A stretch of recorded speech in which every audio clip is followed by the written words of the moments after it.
Thanks everybody for joining. We're definitely going to be some housekeeping. We're going to be recording this session. We are recording this session. It'll be shared afterwards along with the deck that we have. And like always, if you've got any questions, you can put them into the chat. I'll try to address them as we go along. And also, we'll sit down and make sure that there's an opportunity if anyone's interested to meet and set up an appointment with myself or Oscar or anybody on our team if you find something in the today's discussion to be something you'd like to explore. So on the next slides, Oscar, if you can, this whole topic of beyond Gartner and choosing your stack. I think one of the things that Oscar and I look at all the time on behalf of CyberSecOp and our customers and all the prospects that we talk to is really trying to help understand security at both a kind of governance risk compliance perspective, but what we're really focusing on here is the pragmatic side of security when you're getting into the security stack. So here we're going to spend a little more time talking about you know understanding what some of the strategies are, those pragmatic solutions that you would be considering need to have the GRC side of things taken into account, if not weighted a lot. But realistically, everyone's made investments. Every time we come into a situation, or any of your partners or any CISO or CIO comes into an organization, you're inheriting an environment that you need to sit down and try to understand what's going to keep, what am I keeping permanently, what might have a short-term stay, and what needs to be replaced and what needs to be added to continue the journey for security. So today we're going to be really exploring that landscape as things kind of move on, and hopefully we sit down and share a good amount of information and perspective on how you can take a proactive approach and things you should be considering either tomorrow or down the road.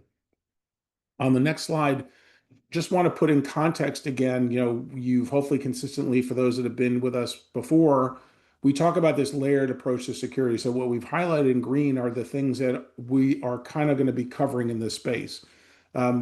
Lots of the other elements in here are around governance, risk, and compliance, around practical things that you're used to, like advanced endpoint protection and multi-factor and things.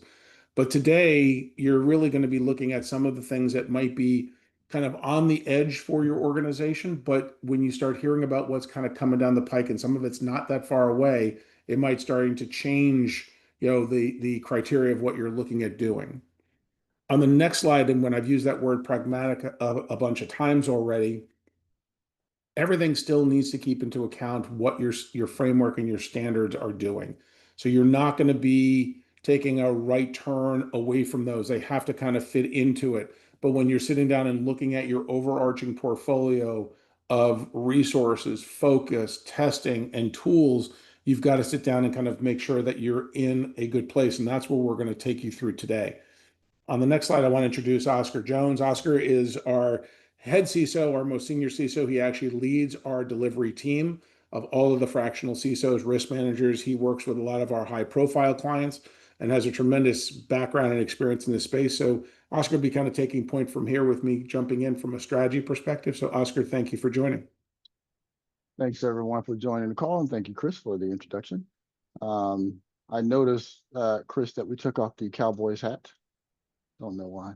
I I wanted to see if you noticed. Really. Of course I will. So welcome everyone. Thank you for joining. We really truly appreciate it. I'm not going to keep my picture on the screen too much longer, but we love talking about cybersecurity. We do it every single day. Chris and I meet numerous times during the week to figure out what are our next steps. How do we continue to grow? And so we're going to talk about some of that today. So we're going to talk about exploring new horizons and cybersecurity advancements, emerging technologies, analyzing far-reaching innovations such as artificial intelligence, which we all love almost as much as we love IoT, machine learning and blockchain technology, focusing on the transformative potential in threat detection and management, and then evaluating new solutions, establishing a framework for the evaluation effectiveness and efficiency of novel security technologies, integrating cost-benefit analysis and comparative studies, and real-world applications, presenting successful case studies where innovation have led to marked improvements in security posture. So, if we look at artificial intelligence, it's been around for a lot longer than we realize. If we think about IoT, if we think about some of the aspects of how it works and how it all intertwines, cybersecurity is always changing. At one point when AI first came out, everybody was excited to talk about it. They were like, oh, this is a new thing that we get to play with. And then they started to think about, oh, wait a minute, this can also be harmful if someone does not have the right thought process in which they can actually start to think about how this could actually be beneficial in their environment. So we always try to think ahead of threat actors and what they're going to do next and how they're going to do it. But it's supposed to make your life easier. And we're going to talk about that process and how it actually works and interacts. So selecting the right technology for your needs, aligning technology with your organizational goals. What is the criteria? You got to have a established, clear, and relevant criteria for assessing cybersecurity solutions, integrating such as scalability, integration capabilities, and user friendliness. We know that last one is extremely important because users they want it to make things easier, but they also don't want to give up full control. So you got to think about scalability as far as how your resources currently look. How do you want to grow those resources in the next few months, the next few years? And how is it going to look for your environment? Are you going to be able to save money by buying a new latest and greatest tool, or are you going to actually spend more time and resources on trying to make sure that it works? This is why you got to have a clear and relevant criteria for the assessment process. Because if you go in and you're thinking, all right, we'll just buy what everybody else is using, it may not fit in your environment. So we would give you a dedicated view of how it all fits, how it all works, how it all interacts, and how does it make your life easier? So does it also align with your business objectives? So selected technologies not only enhance security, but also support the ones that you currently have, which is supposed to reinforce your business strategy. If it doesn't, then you got to take a step back and try to understand why is it not working. But then by doing so, you want to make sure you're maximizing the performance and the return on investment. So analyzing the return for cybersecurity resources and differentiating between short-term and long-term resilience in the organization. That is extremely important because the more money we spend, we think that it's going to be easier. Now, but if you put that into a viewpoint of, if I go out and buy the newest, latest, and greatest Toyota, will that car last me for quite a period of time? Or if I go out and buy a Subaru. And then if I were to go out and buy a Bugatti Veyron that costs $2.5 million, one's great for the short term because you're going to love it, you're going to go fast. But at the end of the day, how much money is it going to cost you to maintain it? Whereas if you buy a Toyota or a Subaru, that car is going to last you for 200,000 miles and it will get you from point A to B, but it won't be as exciting to drive as a Bugatti. So you can spend the most amount of money. It's going to work for you great initially, but how will it fit your needs as you continue to grow as you get older? All right, optimizing your security stack and performance. So performance optimization strategies, like exploring the advanced methodologies such as shift left security and automated compliance checks that enhance your security processes while minimizing overhead. Again, that is supposed to be the true view that you want to obtain. You want to make sure that it's making your life easier. Your compliance checks are almost automatically. If someone is doing something wrong or erroneous in your environment, you're notified that day, that minute, you're actually on point because now you know exactly what's going on. But again, do you have the time? Do you have the resources? So how do you monitor and adjust? So you want to have it as proactive as possible to continuously assess security performance. And that portion I want to spend a little time on because a lot of companies will do a review, sometimes on a quarterly basis, sometimes on a bi-monthly, or they'll do it actually every 6 months or so. Sometimes they do it annually. So if I do an assessment of my environment in January and then I do another one in December, what did I miss during all of that time? Did I see something that I should have not seen? Did something happen that I should have known about, but I didn't know about because I waited so long? So it really comes back to how you view your compliancy strategy. It needs to be consistent. It has to be, sometimes you got to push people. It's got to be consistent. It's got to be overarching. It's got to be an understanding amongst all of the individuals within the company itself. Because when you do that, everyone knows what your goals are and what you're trying to accomplish. The day you stop telling people what you want to happen, that's the day they'll stop doing it, whether they know or not. But if you tell individuals that, you got to make sure that you're changing your password in a timely manner. You got to make sure that you're looking at the policies and reviewing those and signing off on those. When you set that standard, it makes your life a lot easier in the long run, because what happens is that people now understand what your ongoing strategy will be. So then that comes down to talking about tools for performance tracking, reviewing leading edge tools and technologies designed for efficient tracking of security performance metrics, including SIEM and SOAR frameworks. So again, this goes back to, if you look at a tool, do you want, because we have two thoughts here of process, one being a leading edge tool and then sometimes the bleeding edge. I am not a big proponent of getting the latest and greatest until it's truly been tested out in the real world. But getting a tool that has a high level of understanding has been used by quite a few individuals, and the review process has been fairly regulated to understand that there are going to be some great parts of every component that you buy, and there are going to be some bad parts. But again, that goes back to the initial question of how does it fit into your ongoing strategy? If it doesn't fit, you move on to the next one. And if you look at, Gartner and all of his greatness, and I'm a huge fan of Gartner, there are going to be times when you're going to see something that's at the top right hand and top left hand quadrant, but it may be way too expensive for the size of your company. When that happens, you've got to go back and have conversations with your industry leaders, your leadership team, to say, okay, we can afford this, but here's the downside of it. We spend $200,000 for this one component. We may not be able to buy something else that we may need or utilize in the next few months. So you're kind of putting all of your eggs in that one basket. And so you got to make sure that you're spreading it out to make sure that everyone's understanding why you're doing that, but also whether or not it's going to be something that enhances you ongoing and it gives you a true return on investment. Chris, did you want to add anything on this one, sir? No, I think, well, yeah, I guess yes. Technically, in the Gartner world, the quadrant is one of those kind of consumer report things that everybody relies on, and rightfully so. I think the thing that gets lost sometimes is how organizations sometimes get there. It's often by merit, it's also by heritage, it's also by investment.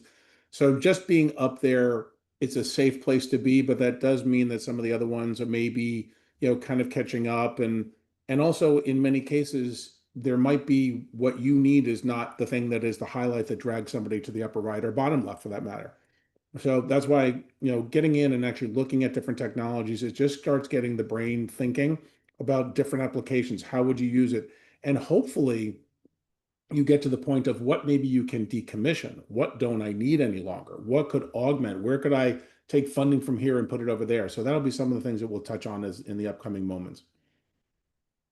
Thank you, sir. All right. So transforming security from a burden into an advantage. So leveraging innovative solutions, utilizing cutting edge, and we just talked about cutting and bleeding edge technology as strategic assets that bolster the organization's competitive positioning, continuous improvement and adaptation, and future trends. So again, when you're thinking about looking at a solution, looking at the best and doing a comparison, this also may include you doing a proof of concept to make sure that what you're buying is what you want. As we buy things, as we get older, and I've gotten older being here in this position, and it seems like it's like being the president. You age 10 times faster than everyone else, but you get to see a lot of different things. And because you get to see a lot of different things, you know what works, you know what doesn't work. So this comes back to utilizing your experience when you're looking at tool sets, making sure that they actually make sense for you. If you think about all the tools that are available, there are thousands upon thousands of tools that you could use. But again, it goes back to, will the cost actually be an advantage for me? Am I getting myself into a contract that I may not want in the next year? And how will it be implemented into the environment? Who will I be able to call when I have an issue or a question that needs to be completed within minutes? And that's the thing that we try to get when we're looking at a tool, but you got to look at all the facets of it. It could be the best tool in the world, but if that tool set has the worst customer service on the planet, it's not going to help you. It's going to be more burdensome than anything else because it's going to hold you back over a period of time. So you want to make sure that you're not getting yourself into a situation that you can't get out of. And we've all done it at some points in our career. You buy a tool and you think it's the best thing since sliced bread, and then you find out a year later, well, this really doesn't do what we expected it to do, or it hasn't worked out to our advantage. So we want to get rid of it. But if you're locked into a 2 to 3 year contract, you got to stay there until the end of that time frame, unless you want to pay a penalty.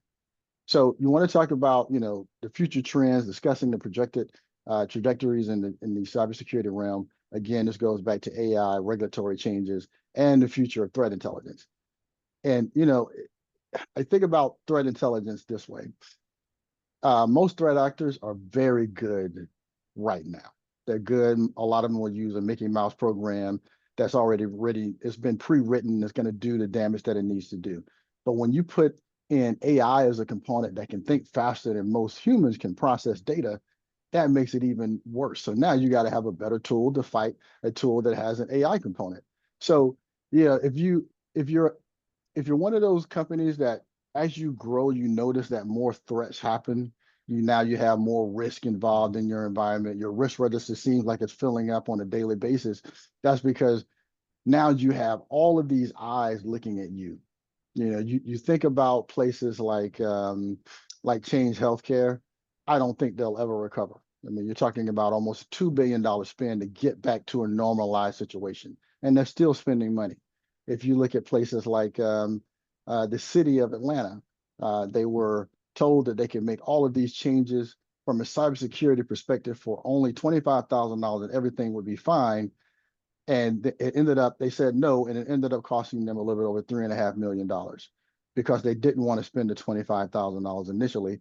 And what happened was that was a Windows 95 system sitting in a closet with no with no fan, nothing, just locked in a closet, and everyone had forgotten about it. And a threat actor was able to get into that through that way. So we have a lot of things going on. So you always want to have individuals on the team that you can call and say, how is this one thing looking? Do we have everything containerized? Are we safe in our environment? And that's really the key to staying safe and to be safe. Excuse me. So now let's talk about our enterprise browsers. And Chris, I'll let you start, and then I'll take it from there. Sorry. Yeah, so one of the first, we've got three things highlighted, and the fourth I'll talk about if we have some time. So an enterprise browser is not the newest thing, but the advent of the changes and in particular what Island IO brings to the table. And we've reviewed a bunch of these, which is why we can recommend this one over some of the others, is really a game changer. And part of the game changing prospect of it is the fact that you're able to sit down and actually control what or enforce what policies and procedures you have in place. So realistically, there are ways that you can you put a policy or procedure in place, and the only time you know that someone's not following it is if they break it. One of the amazing things about an enterprise browser is the ability to sit down and actually understand both analytically where your users are going and also the entitlement of what your users either by as granular as you like, by department, by geo, by title, by role, by time frame. You can sit down and control access to what they're able to do, what they're able to see, and actually prevent them from doing something that would be a negative for the organization. What you're seeing on the screen are some of the use cases when you sit down and kind of look at how those things are able to be, how those tools are able to be used. There's definitely the whole concept middle right over there on or right middle as like on the safe browsing. So what they're able to see, what they're able to copy and paste, what they're able to sit down and actually do. You've got single sign-on built in, you've got multi-factor built in, you've got the ability to sit down and kind of know that if they're in that environment, if they're in that enterprise browser, they can't go do anything wrong. That also gets attached to any kind of critical applications that you have. So if you've got critical applications in your organization, doesn't matter if you're higher ed, consumer products, financial services, there's certain individuals that should have let's say, full access or conditional access to certain information. There's others that need a share of that. There's others that only need to see kind of the thumbnail image of that. And this is where your ability to sit down and actually control those things, and actually it has the analytics to find out where those individuals are going, where you've prevented them from going, if their behavior is changing. It's one of those things when we sit down and look at it, it starts checking off a lot of boxes. And it's on, it's getting closer to, being prominent inside of kind of the Gartner world. But we're having a lot of conversations with customers that are trying to get into that zero trust side, but you can't really do it with a singular tool, but you can do it with an overlaying tool. And this is one of the ones we think has a tremendous amount of opportunity very early on in the stage as well. They use this concept of last mile controls on the upper left side. That basically means you can control what someone can copy, paste, print, and save. So if you think about that, if I'm looking at sensitive data and I can see the whole social, let's say, but I can only copy and paste the last four digits, that's a plus rather than all that information floating all over the place, or someone being able to copy an entire page and put it into chat GPT and say, hey, I want to reword this, whether they're doing it maliciously or unknowingly. You're able to prevent those things from happening. So it's one of those things where you're getting into the data loss protection side of things, where you're stopping them from doing something silly as opposed to finding out after the fact. Oscar, anything you want to add before I add a little more? No, I think you added everything that I was going to say. I think, it's one of those situations where anything that you can purchase or look at or review that keeps you safer, and your not only your internal employees safe and your data points is always a good thing. That's, you can't go wrong with that. Yeah, and But go ahead, Chris. when you're looking at this, if you think about your use cases, I can see some, I recognize some of the faces here. If you've got contractors, they can be provided access for either limited periods of time or limited information based on their particular roles, and that enablement can change by the role that they play within that team. If you sit down and think about in higher education, if you've got some temporary adjuncts that come in, same kind of thing, you can control what they're doing. If you have individuals that are working both on site and off. They might have full capability when they're inside of your network, but they have limited capability when they're outside, because who knows if they're using their kid's laptop or they're at a Starbucks, right? So, and you would be able to know that, by the way. But you can control that information in a proactive sense, as opposed to it being in a reaction to an incident that happened because someone clicked on something or someone shared something they shouldn't. So it's one of those things we think has a lot of traction. We know has a lot of traction, but has a lot of application based on conversations with customers and prospects about what their current stack looks like and how this would fit in, and also what you might be able to diminish.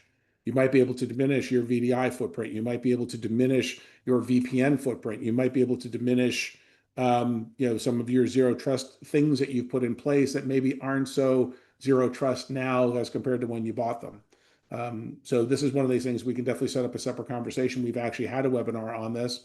It was actually so far one of the most popular ones because we were asked to bring it back twice.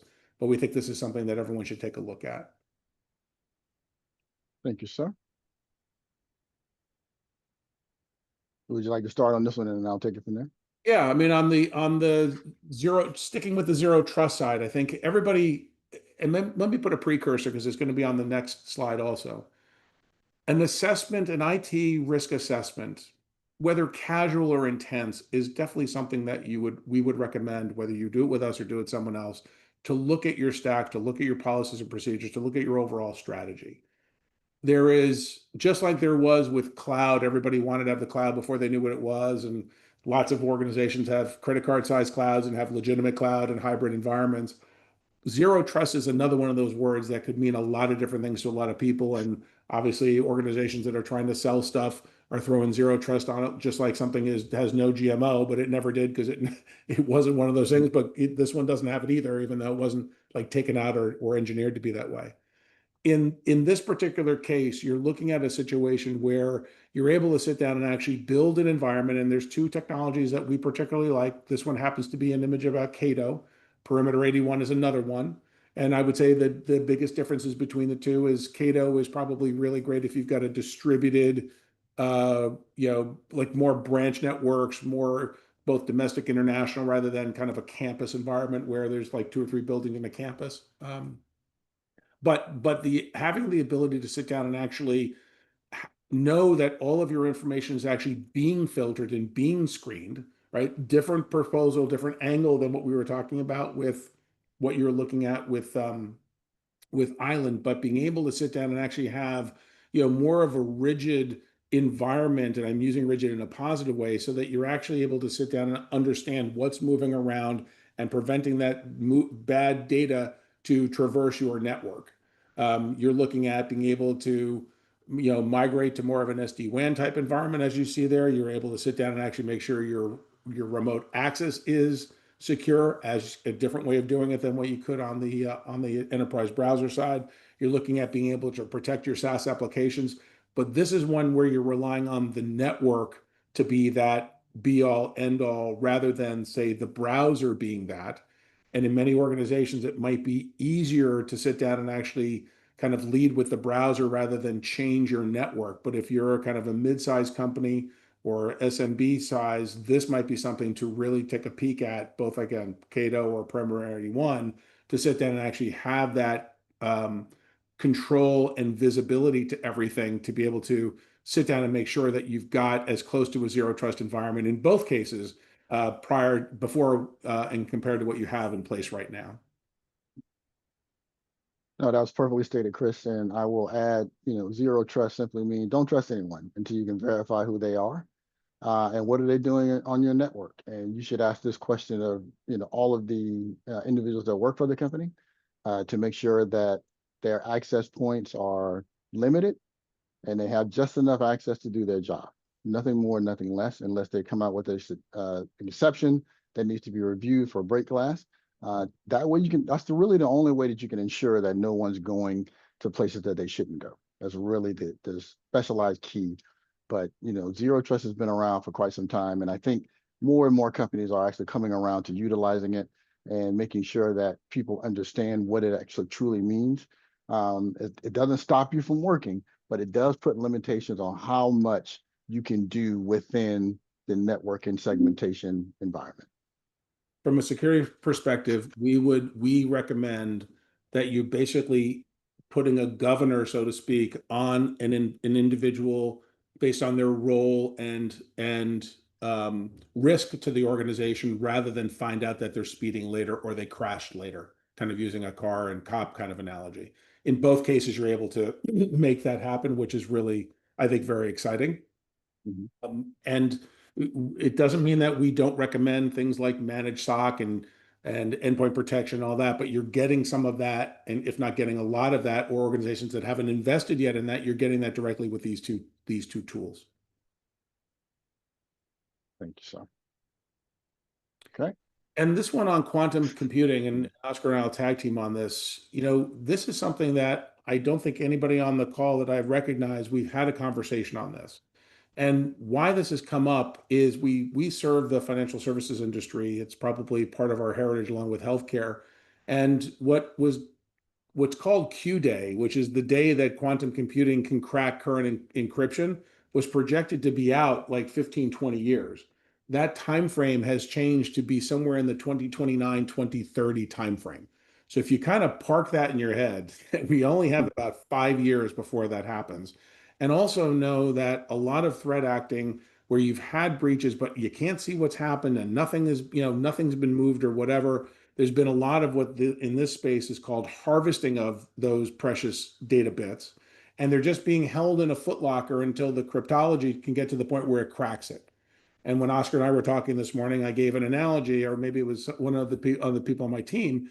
If I stole your iPhone today and you went out and just bought another one and you didn't take the time to sit down and change all of your passwords and if you're using a VPN or your network, and all of a sudden 2 years later I'm able to sit down and actually unlock that phone and now be able to go into your Bank of America account and see what money you have, and go into your Netflix account and start using your series.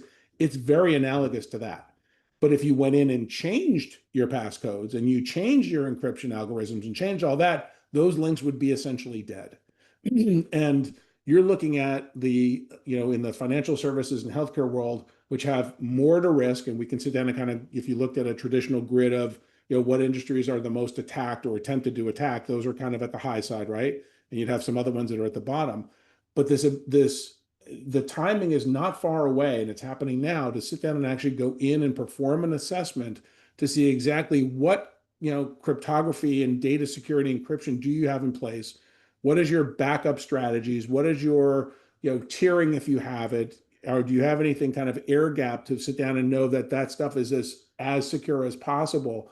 But also then starting to look at developing a roadmap for you to evolve whatever that strategy is, including potentially changing passwords, like I use in that simple analogy. Changing something that's there rather than leaving it and saying, hey, we've never had an issue, so that when cryptography, quantum computing gets to the point where it can crack it, the link is broken. And that's a simplistic explanation of it. But we're seeing that this whole process of really examining your data, your storage, your encryption, your backups is even more prevalent now. If you asked me this question, say 4 or 5 months ago, it was more about our interest, our Oscars and my interest to be able to make sure that you have the ability to recover. Because if you don't, then you end up paying a ransom if you get hit.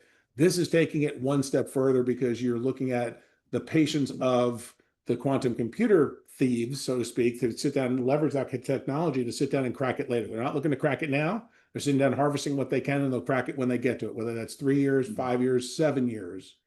So we have been starting to perform these assessments to really understand, what do you have in place? Where are you at risk? Is there data that's already been harvested? If we can track that down, understanding what technologies you do have in place, work with your providers and current other organizations to figure out how they're going to be working to protect this instance, and really sit down and update, strongly consider updating that entire life cycle of the environment to make sure that you are prepared for this outcome. And hopefully in the same way that you're looking at, threat actors and ransomware, you're at the bottom of list of interest to anybody who's kind of going after this kind of data. The only thing I would add, Chris, is that, I know it says Q day is projected near 2030. I would push it up to 2028. I think as systems become faster, computing power is a lot cheaper now. 5 years seems like a long time, but I think it's actually going to be shorter before quantum systems can actually crack pretty much any code out there. So 3 years, 3.5 years time frame. That's what I would put it at that. But 2030, I mean, I think it's a drop dead date, but I do believe it will be obtained before that. And I think one of the things that Oscar and I have harped on before, and we've had a webinar on it, is around third-party risk management. What are your vendors doing?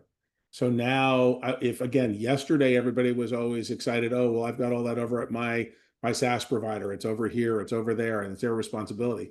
I think the questionnaires are going to start changing. Ours have already started changing about exactly, well, what is your partner organization doing in this space? What do they have they had an assessment done? What are they doing to protect themselves? What are they doing to change their passwords, change their encryption? Like really, if the reliance was, hey, I'm offloading that responsibility in the next 5 years, that might be one of the biggest mistakes ever made if you're not checking in, seeing what's going on. And I'm not saying that Microsoft and Google and Amazon aren't looking at that, but not everybody relies just on the big three all the time to sit down and make sure that they're doing the best they can for them. But those are also the sites that are the richest in data. So you would think that they'd be on the top of the target list, right? In addition to normal other company names that you could think of if you went to look at, where Berkshire Hathaway is investing in companies, right? Those are on the target list as well. Thank you, sir. So in conclusion, right, summarizing the main takeaways and providing action steps, recap of the key points, right? So we want to talk about how you look at your next level strategy. How do you put it into place? What do you think about as far as making that next purchase, right? What steps are you taking?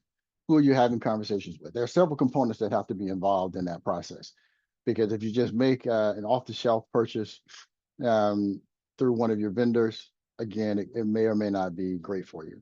You got to make sure that you're talking about how it actually fits into your environment, who's going to utilize it and who's going to be your resources. That's going to be key for you going forward. And how do you build that security stack that goes way beyond conventional wisdom? We think about it in rudimentary terms, like, oh, okay, it's going to work, it's going to do A, B, and C, and it's going to be great for us. But again, what are other customers saying? What are some of your other clients saying? Making sure that you're having the right conversations with them, I think, is essential, because customers will tell the story, right? If they have a great experience, they'll tell you about it. If they don't like a tool, you'll probably never hear about it. So you have to do your own research to make sure that you're looking at different environments, whether it be retail, finance, healthcare related, telecom. So you've got all those choices of all the tools that are out there. Just make sure you take the extra step. And we would be more than happy to have those extra conversations with you to make sure that you're getting the best and the greatest tool set for your environment. And consider tools and solutions that optimize the performance and provide some level of return on investment. And change is constant. What's great today may not be great tomorrow. And it's unfortunately, that's just how it is.